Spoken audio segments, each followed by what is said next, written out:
Shqiptarët interesohen çdo ditë më shumë për sigurimin e jetës. Kontributet vullnetare janë në një proces rritjeje dhe këtë e tregojnë edhe shifrat. Në 6 mujorin e parë të vitit 2011, shifrat e sigurimit për jetën janë rritur me 40%, krahasuar me një vit më parë. Specialistja e statistikave pranë Autoritetit të Mbikëqyrjes së Financave, Pranvera Berberi, sqaron për mikrofonin e Ora News tendencën drejt rritjes së shifrës së personave që sigurohen.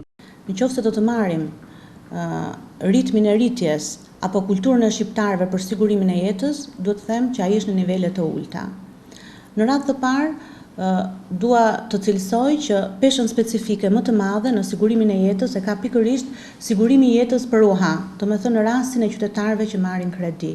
Dhe ky pikërisht zë 67% të portofolit, them se do të ketë një rritje në muajt apo në vitet në vazhdim, duke u ndërgjegjësuar apo duke futur produkte të reja, të cilët do i interesojnë vetë qytetarëve. Tendencë në rritje po ashtu vërehet edhe tek sigurimet për udhëtimet jashtë shtetit, të cilat janë shtuar ndjeshëm pas liberalizimit të vizave. Lëvizja e lirë e qytetarëve ka bërë që numri i të siguruarve pikërisht për produktin e shëndetit në udhëtim të rritet.